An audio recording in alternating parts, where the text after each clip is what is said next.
Malam di Kalimantan tidak pernah benar-benar sunyi. Ia pelan, berat, seperti ada sesuatu yang hidup di balik pepohonan yang terlalu tua untuk diingat manusia. Di sebuah desa terpencil di pedalaman Kalimantan Barat, hiduplah seorang pemuda bernama Raka.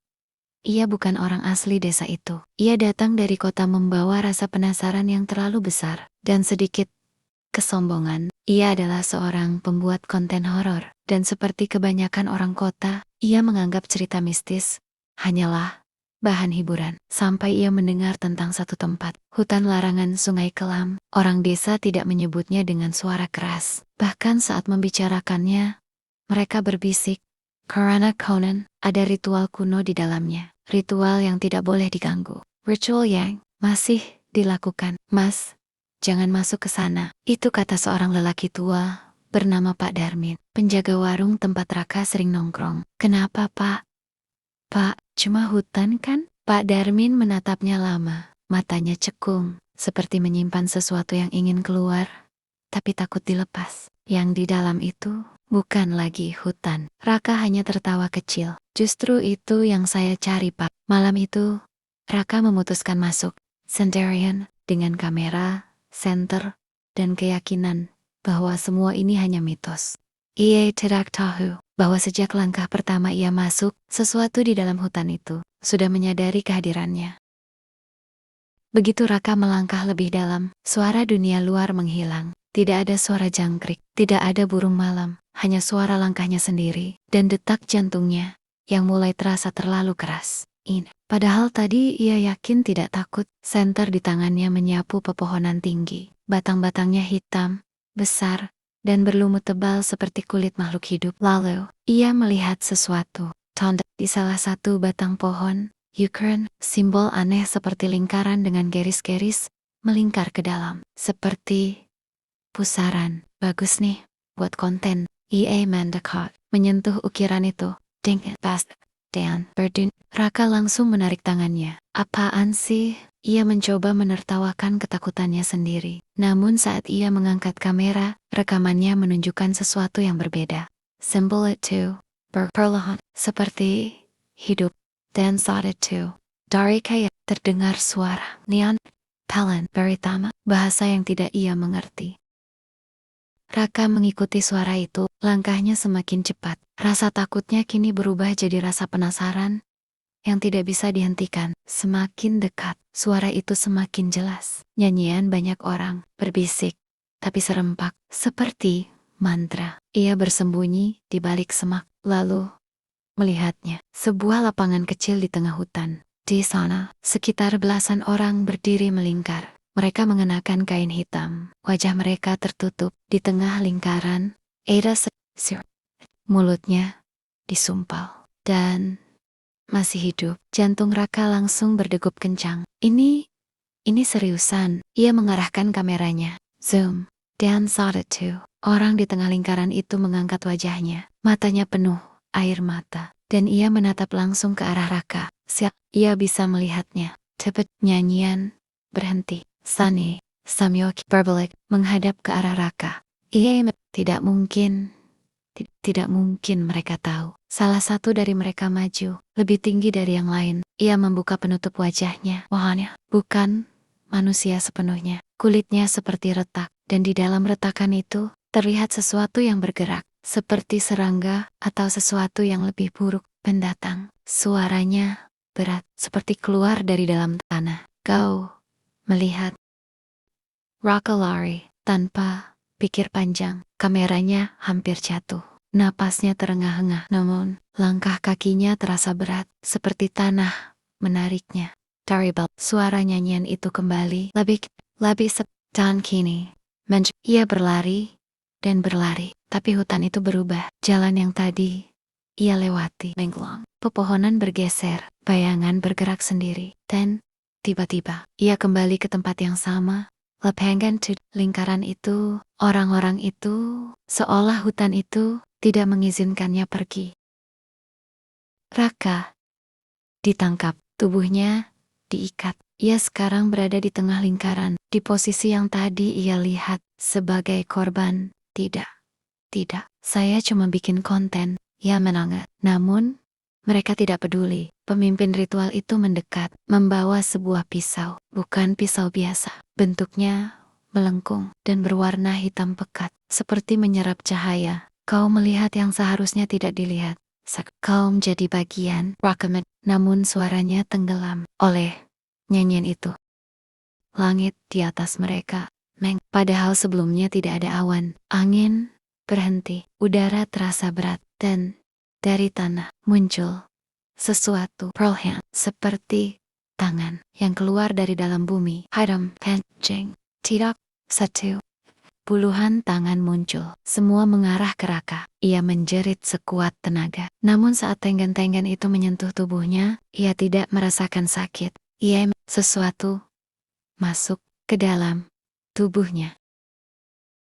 Tubuh Raka kejang, matanya memutih, mulutnya terbuka lebar, terlalu lebar, hingga terdengar suara retakan tulang rahang. Dan dari dalam mulutnya, Kaliors, bukan suaranya. Semua orang dalam lingkaran berlutut. MacLeod telah menemukan wadah. Keesokan harinya, warga desa menemukan Raka di pinggir hutan, Sandarian, Salaman. Ia tidak berbicara, tidak bergerak, hanya menatap kosong. Saat Pak Darmin mendekat, Raka perlahan menoleh dan tersenyum. Senyuman itu tidak manusiawi. Pak, suara Raka keluar pelan. Sekarang, saya tahu. Matanya perlahan menghitam. Yang di dalam hutan itu, ayah tertawa. Pelon, bukan ingin kita masuk. Ia menatap langsung ke arah Pak Darmin, tapi ingin keluar. Sejak hari itu, hutan menjadi lebih sunyi. Terlalu sunyi, dan orang-orang mulai menghilang. Satu persatu. Terakhir, terlihat bersama yang kini sering berjalan ke hutan di malam hari, dan dari dalam hutan terdengar nyanyian baru. Lebih banyak suara, lebih ramai, lebih dekat. Mereka bilang Raka selamat, tapi mereka tidak tahu sesuatu yang masuk ke dalam dirinya tidak pernah pergi. Malam ketiga, setelah ia ditemukan, desa mulai berubah, bukan karena suara, bukan karena penampakan, tapi karena baunya seperti darah yang terlalu lama dibiarkan terbuka. Bau itu datang dari arah hutan, dan setiap malam Raka menghilang. Suatu malam, seorang pemuda desa bernama Jamal memutuskan mengikuti Raka. Ia tidak percaya cerita orang. Ia pikir semua ini hanya sugesti. Namun saat ia mengikuti dari kejauhan, ia melihat sesuatu yang membuat langkahnya berhenti. Raka tidak berjalan seperti manusia biasa.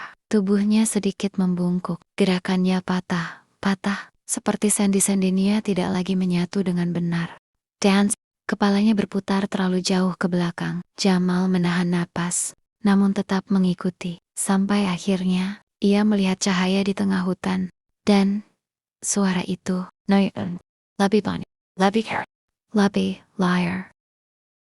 Saat Jamal mengintip dari balik semak, ia melihat sesuatu yang berbeda. Lingkaran itu lebih besar, lebih banyak orang, dan di tengahnya, bukan satu korban. Ketiganya masih hidup. Mulut mereka disumpal dengan kain yang sudah basah oleh darah. Raka berdiri di tengah lingkaran. Namun kini, ia bukan korban. Ia adalah bagian dari mereka. Matanya hitam sepenuhnya, dan dari mulutnya keluar nyanyian yang sama.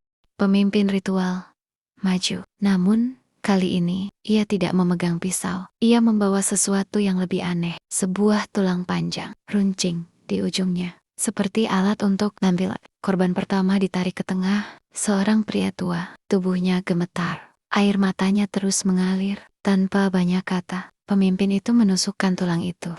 Kidara korban tidak langsung membunuhnya. Ia menekan pelan. Sangat pelan. Kulit korban mulai robek. Darah keluar sedikit demi sedikit. Namun yang paling mengerikan adalah bukan teriakan, tapi suara kulit yang dibuka perlahan, seperti sesuatu yang tidak seharusnya terjadi pada tubuh manusia. Saat luka itu terbuka, mereka tidak berhenti. Tulang itu digunakan untuk mimis kulit, ditarik, daging dibuk.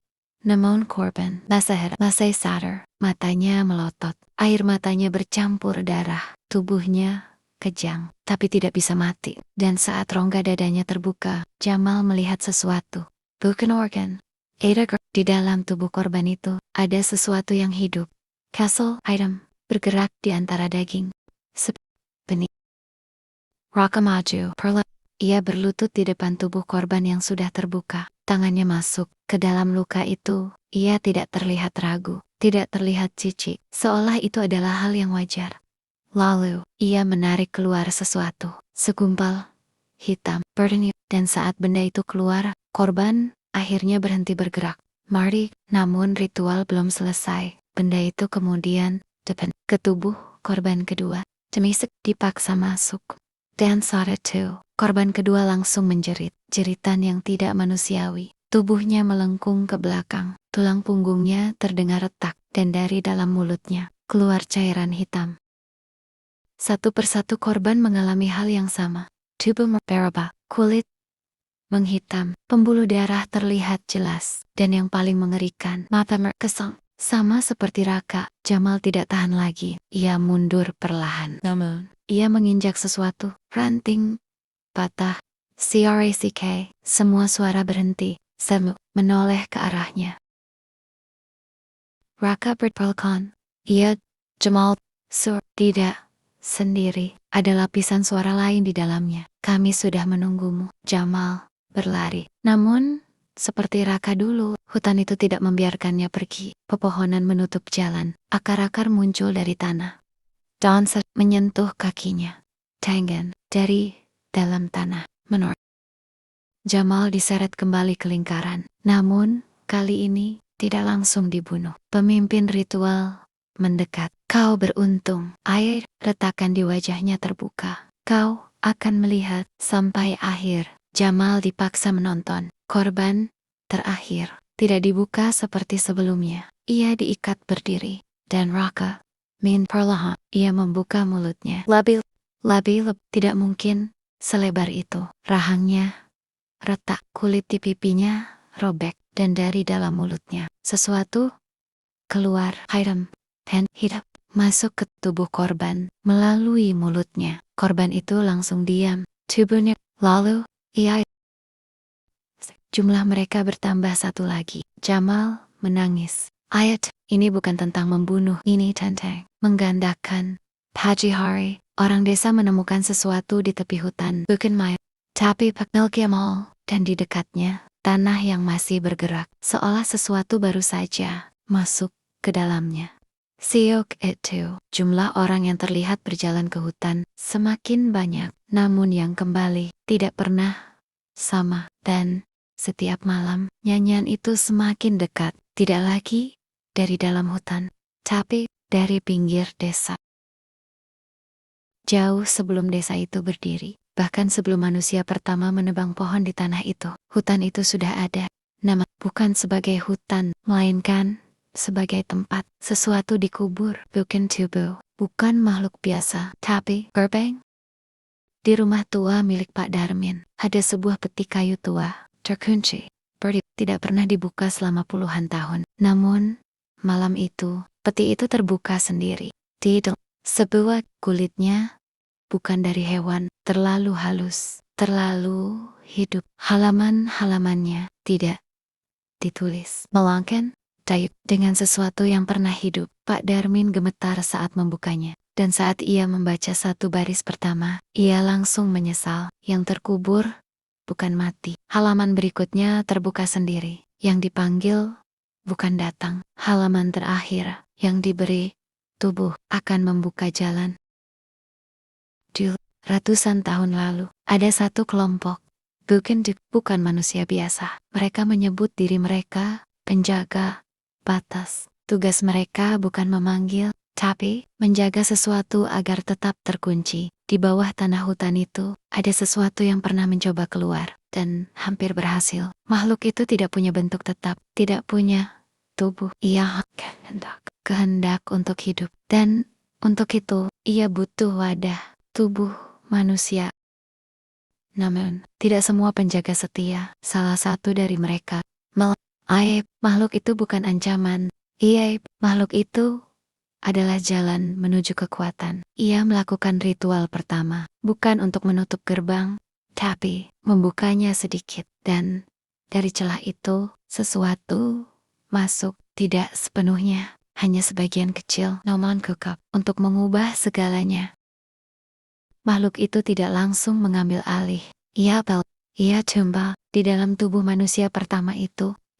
Dan saat tubuh itu tidak lagi cukup, ia dari satu manusia ke manusia lain. Setiap perpindahan, ia menjadi lebih kuat, lebih stable, lebih dekat ke bentuk sempurna. Yang dilakukan Raka dan yang lain bukan ritual asli, hanya versi yang sudah tercemar.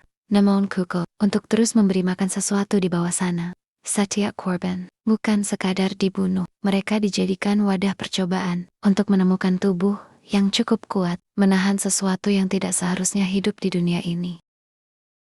Raka bukan korban biasa. Saat ia pertama kali ditangkap, sesuatu memilihnya, bukan karena ia kuat, tapi ia kosong, penuh rasa ingin tahu, tanpa dan itu membuatnya mudah diisi. Makhluk itu tidak masuk sepenuhnya, tapi lebih banyak dari sebelumnya. Cukup untuk mulai berpikir, untuk mulai mengingat. Siang itu, Raka mulai melihat sesuatu, bukan dengan mata, tapi dari dalam. Ia melihat masa lalu, melihat saat tanah itu pertama kali retak, melihat sesuatu bergerak di bawahnya. Dasar, tak berbentuk, dance yang tidak bisa didengar manusia, namun bisa dirasakan. Satu kata, buk.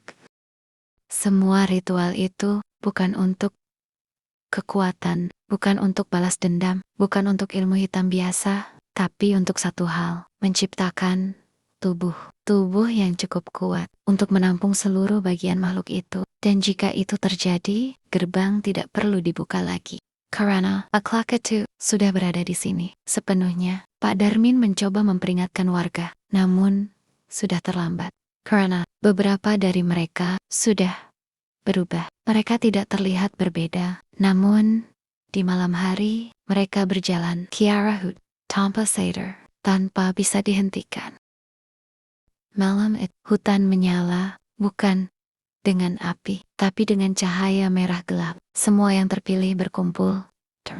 Warga, dan di tengah lingkaran, Raka tubuhnya berubah.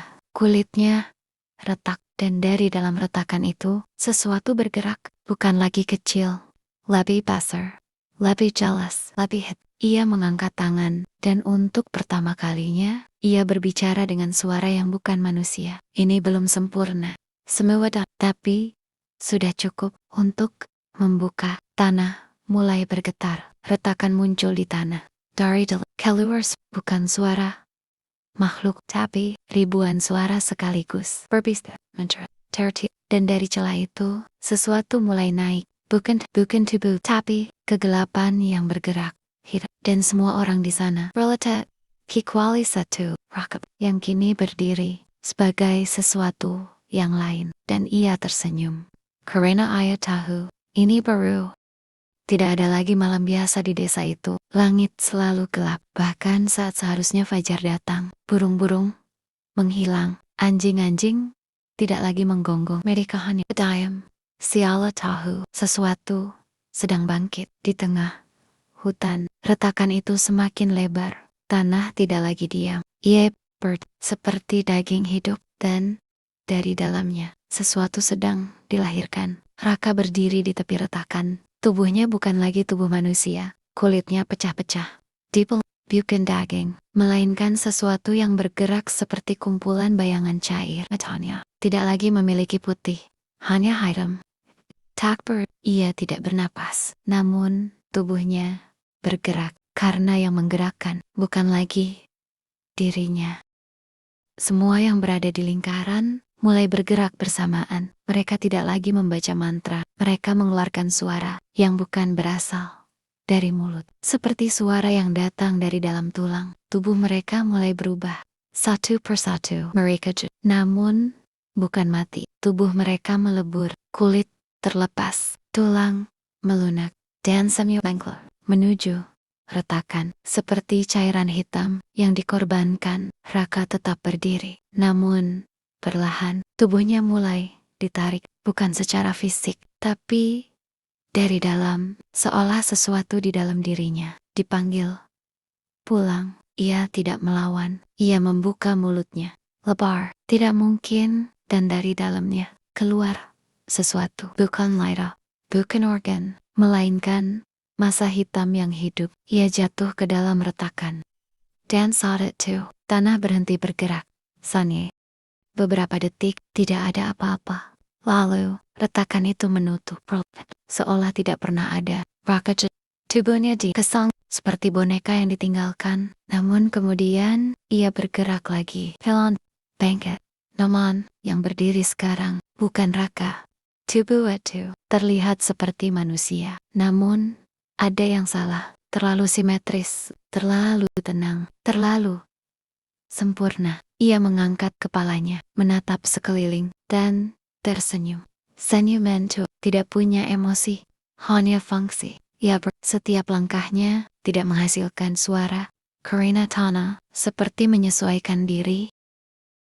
Pagi hari, warga desa yang tersisa melihat Raka berjalan keluar dari hutan. Sendirian, tanpa luka, tanpa ia tampak normal, terlalu normal.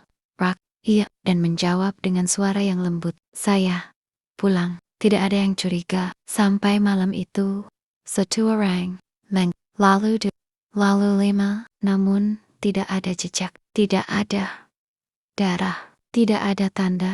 Sialam tidak pernah ada. Namun setiap orang yang hilang, terakhir terlihat bersama Raka. Makhluk itu tidak lagi butuh ritual. Ia telah memiliki bentuk.